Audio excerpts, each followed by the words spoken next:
Augustus, the founder of the Roman Empire, ended his story as peacefully as he had hoped to rule, passing away in his 70s after decades of political mastery. Unlike many emperors who would follow, his exit wasn't marked by betrayal or violence, but by quiet decline.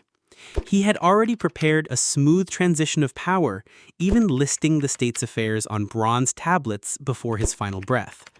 Though whispers of poisoning by his ambitious wife Livia surfaced later, there was never firm evidence. In a time when nearly every ruler met a violent end, Augustus managed to do the impossible: secure supreme power and exit the world on his own terms. His end felt like the closing scene of a well-rehearsed play, dramatic in legacy, serene in finality. Tiberius, his successor, didn't enjoy the same graceful farewell. His final chapter was cloaked in suspicion, shaped by paranoia and palace intrigue. After years of reclusion in Capri, ruling through letters and intermediaries, Tiberius finally returned to the mainland. When his health began to fail, many saw an opportunity. The most persistent rumor claims that he was smothered with a pillow on the orders of his successor Caligula, or the head of the guard, Macro, after it was discovered that he had survived an earlier near-death moment. If true, it was an ironic end for a ruler obsessed with control, denied even the dignity of a natural farewell by the very machine of power he helped construct. Whether smothered or simply gone in his sweep, Tiberius became the first Roman emperor whose ending blurred the line between natural causes and quiet elimination. Caligula, whose reign became synonymous with chaos, met an end that matched the fury of his life. Barely 4 years into power, his erratic behavior had alienated the Senate, the military, and even his own guards. He mocked senators, declared himself a living god, and turned the imperial palace into a theater of unpredictability. Eventually, even his closest protectors grew tired of the spectacle. On January 24, 41 CE, in a palace corridor, a group of Praetorian guards attacked him without warning. He was struck repeatedly, accounts say over 30 times. His body left in the corridor while his wife and daughter were also targeted. The assassination wasn't just political, it was personal, born from accumulated fear and humiliation. Caligula's exit was brutal, swift, and perhaps the most inevitable of all the Julio-Claudians.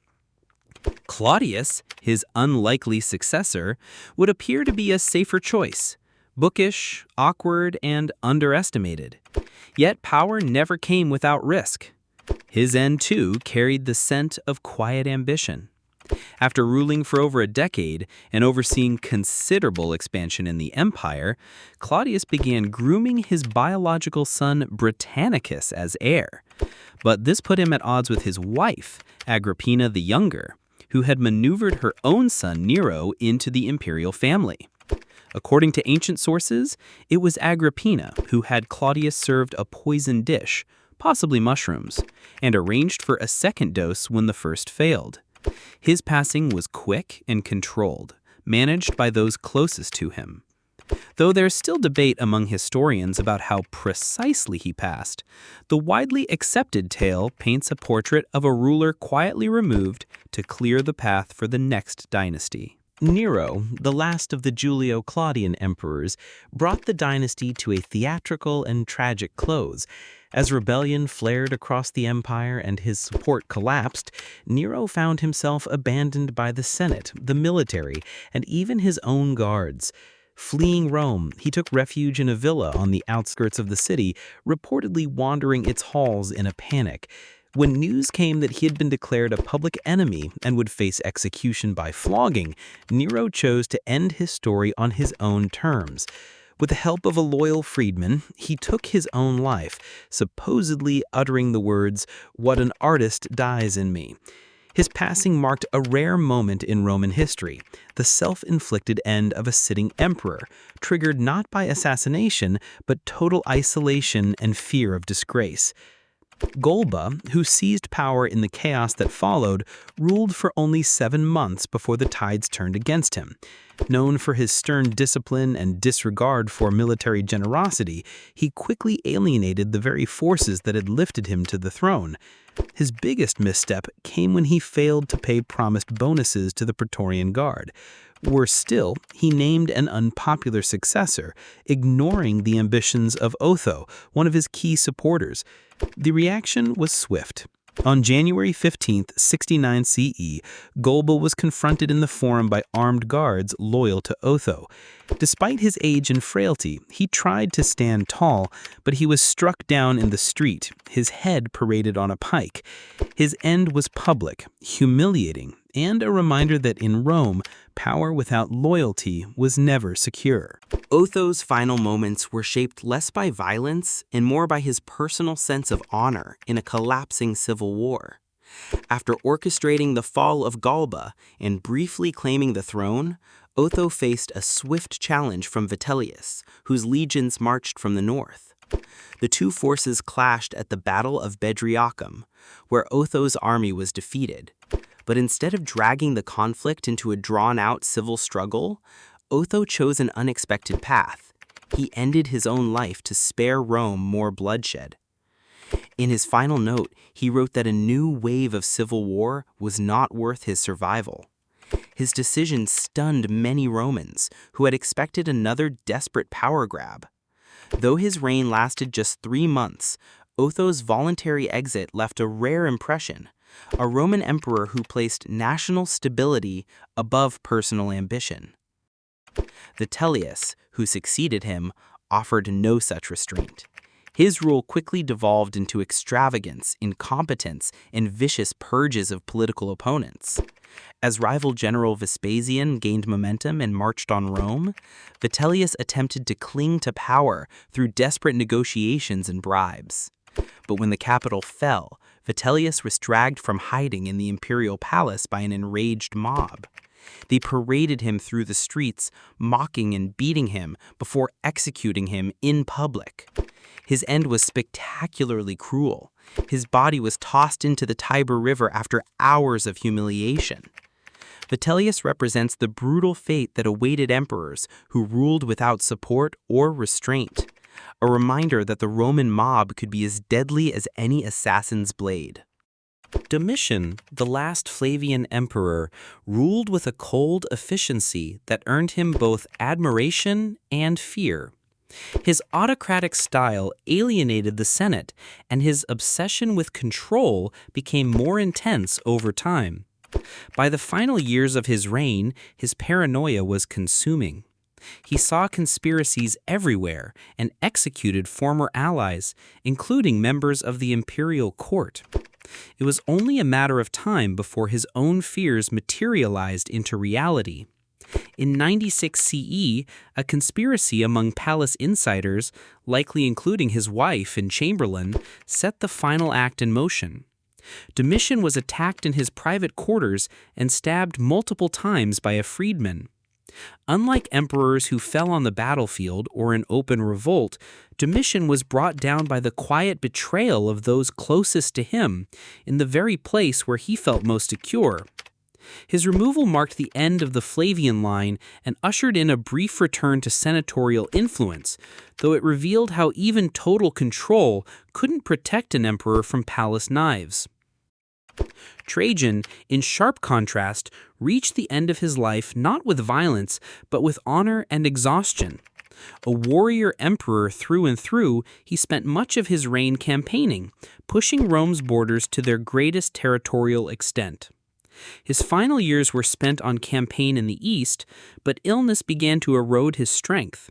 In 117 CE, while returning from war, he fell gravely ill in Cilicia. Despite the opportunity for palace plots, no such scheme emerged. His popularity was simply too strong. According to tradition, he adopted Hadrian on his deathbed, though some suspect that decision was orchestrated after the fact by Hadrian's allies. Regardless, Trajan's passing was quiet and natural, a rare feat for a Roman ruler. He left behind a reputation as one of Rome's most competent and beloved emperors. His legacy built not on fear or cruelty, but on roads, conquests, and enduring respect. Hadrian's end mirrored the introspective, often melancholy nature of his later reign. After years of energetic reform, travel, and architectural ambition, including the construction of Hadrian's Wall in Britain, he withdrew from public life as illness consumed him. His health issues, likely a combination of heart disease and fluid retention, confined him to his villa at Baiae. There, his final years were marked by isolation and pain. Unlike many emperors, Hadrian had the time and clarity to arrange succession carefully, adopting Antoninus Pius and ensuring long-term continuity. Yet, despite his efforts to plan for the future, Hadrian's mind grew increasingly troubled. He even asked for permission to end his own suffering, though the Senate refused. He eventually passed from illness in 138 CE, surrounded by comfort, but burdened by regret and physical decline. His was a contemplative exit. No assassins, no palace drama, just the quiet slipping away of one of Rome's most intellectual and enigmatic emperors. Commodus, on the other hand, met a fate more in line with a tragic play than a smooth transition. As the son of Marcus Aurelius, he inherited not just the throne, but impossible expectations. What followed was a slow spiral into delusion. Commodus abandoned the cautious statesmanship of his father in favor of gladiatorial fantasies, elaborate self-worship, and cruel spectacles.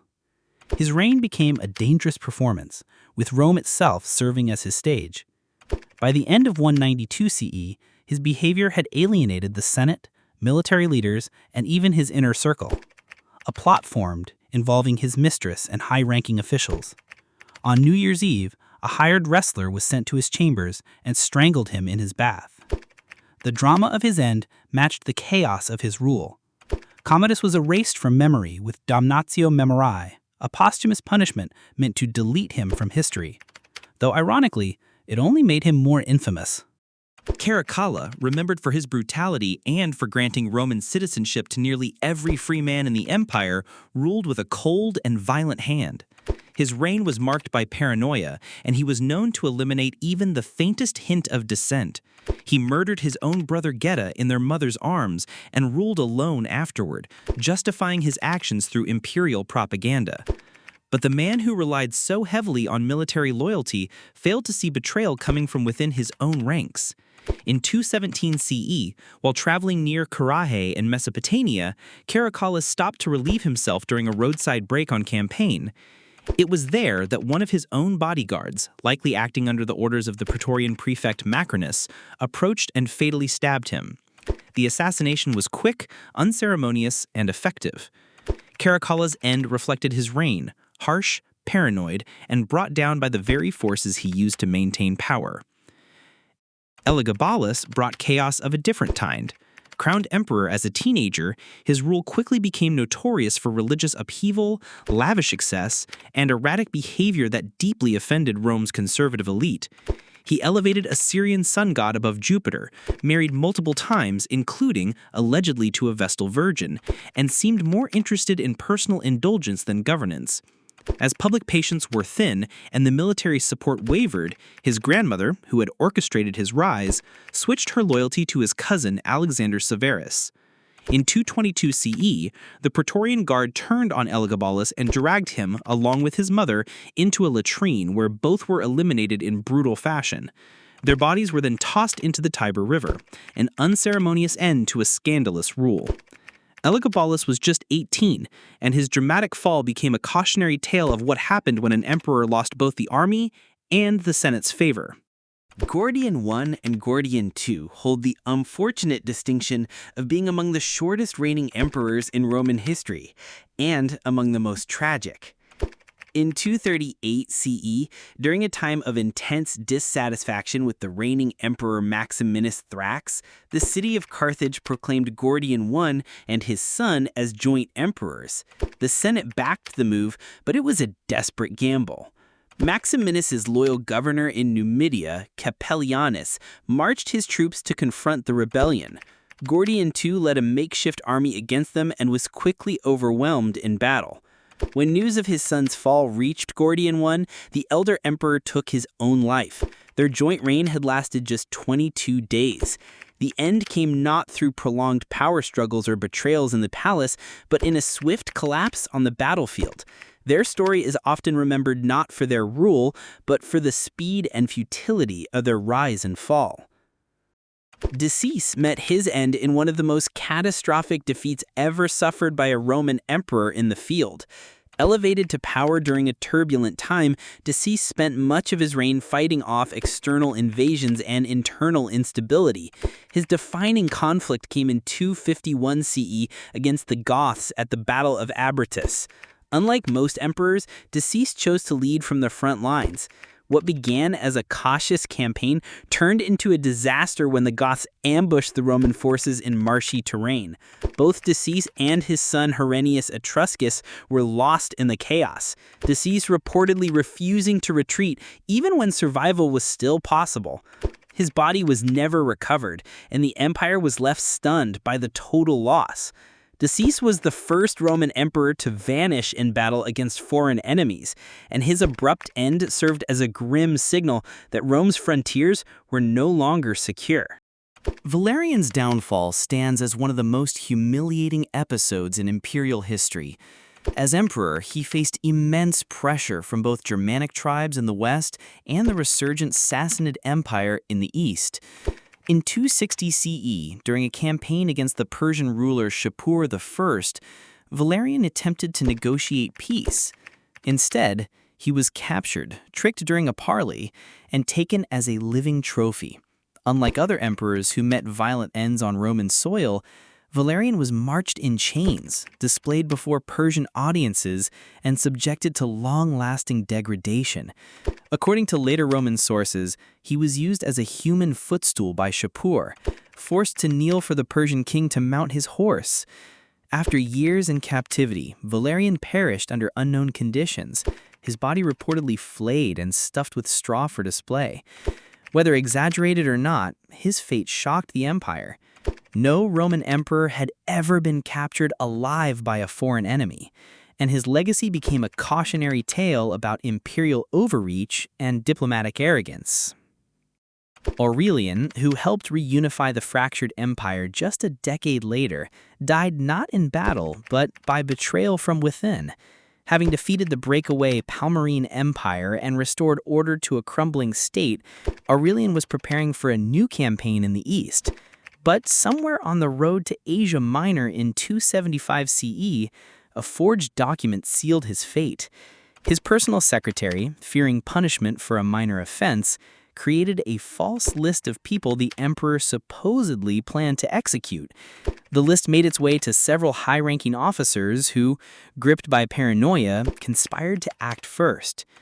Aurelian was ambushed and stabbed to death by his own soldiers. His end was swift and tragic, not at the hands of barbarians, but from a lie whispered within the tent walls of his own camp. For a man who had rebuilt the empire with military brilliance, it was an especially cruel irony to be undone by rumor and fear, not by enemies of the state. Probus, remembered as one of the more capable emperors of the crisis of the 3rd century, held the throne during a time of near constant military pressure. He spent much of his reign stabilizing the borders, defeating invaders, and even putting idle soldiers to work in civic construction projects. But this very effort to civilize the military may have sealed his fate. When he ordered his troops to engage in labor duties, such as draining marshes and planting vineyards, frustration boiled over. Soldiers who had signed up for war, not manual labor, turned on him. In 282 CE, in the city of Sirmium, they surrounded and struck him down. His end was abrupt, carried out by those he had led in battle just years earlier. Probus's attempt to blend military discipline with peaceful reconstruction proved too much for his war-hardened legions. He became another in a long line of emperors undone not by rebellion or foreign powers, but by the restless sword of his own army. Carus, his successor, had an even stranger ending, one shrouded in both mystery and mythology. After taking the throne, he led a brilliant campaign against the Sassanid Empire, advancing deep into Persian territory and even capturing their capital, Ctesiphon. But just as victory seemed complete, Carus reportedly lost his life during a storm, allegedly struck by lightning in his tent. The account was so odd that many contemporaries doubted its truth. Some suspected assassination, possibly orchestrated by those who feared the consequences of further eastern expansion. Others believed the lightning tale was invented to mask a political killing. Whatever the cause, Carus's departure marked yet another sudden transition at a time when stability was desperately needed. Whether divine punishment or calculated elimination, the result was the same. The emperor who nearly conquered Persia was gone in an instant, leaving his inexperienced sons to inherit a fragile empire. Julian, often remembered as the apostate for attempting to restore paganism in a Christianizing empire, was one of the last Roman emperors to die on the battlefield. In 363 CE, during a bold campaign against the Sassanid Empire, Julian led his troops deep into Persian territory. Despite his philosophical nature and religious reforms, he remained a fearless commander who fought alongside his men. During a skirmish near Samara, Julian reportedly rushed into battle without armor and was struck by a spear, its origin still debated. Some say it was thrown by a Persian, others whisper it may have come from within his own ranks. Fatally wounded, he refused treatment and reportedly quoted philosophical lines about the soul's journey. His death left the campaign in disarray and the army stranded in hostile land.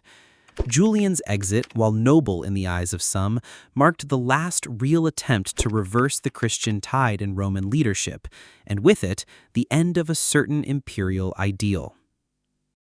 Valens, co-emperor of the East, met his end in one of Rome's most catastrophic defeats, the Battle of Adrianople in 378 CE. Confronted by a massive Gothic force that had crossed the Danube and rebelled against Roman mistreatment, Valens underestimated their numbers and failed to wait for reinforcements. Driven by impatience and possibly a desire for personal glory, he ordered an attack near the city of Adrianople. The result was a devastating ambush. Caught in the heat and dust of a summer afternoon, the Roman army was overwhelmed. Valens himself vanished in the chaos. Some sources say he was taken to a farmhouse and burned alive when the building was set ablaze by the enemy. Others suggest his body was never found. Either way, his disappearance symbolized the collapse of Rome's control over its northern borders. The battle destroyed a significant portion of the Eastern army and is often cited as the moment the Western Empire's decline became irreversible.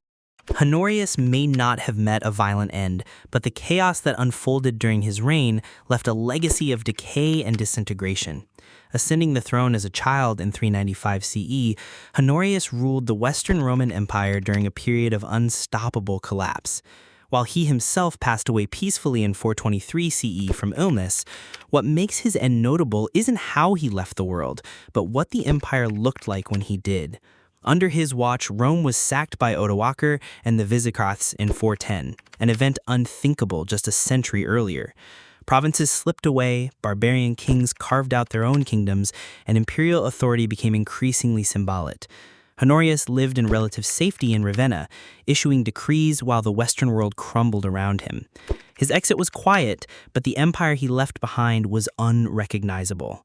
In a list of imperial endings, Honorius stands out as a ruler who faded from the scene as his empire quietly imploded. Romulus Augustulus, often considered the last Western Roman emperor, saw the final curtain fall in an almost anticlimactic fashion. Placed on the throne as a teenager in 475 CE by his father, a powerful general, Romulus was more puppet than ruler. Just a year later, the Germanic chieftain Odoacer marched into Italy and forced the boy emperor to abdicate. There was no dramatic siege, no desperate stand, just a simple surrender of imperial regalia. Remarkably, Odoacer spared Romulus, giving him a pension and allowing him to live out his days in obscurity. His gentle removal marked a soft but definitive end to an empire that had once ruled the known world. The date of his departure, 476 CE, is often cited as the official fall of the Western Roman Empire. And so, in a twist of irony, the last emperor fell not with a dagger or an uprising, but with a quiet resignation, and a name that echoed Rome's very beginnings.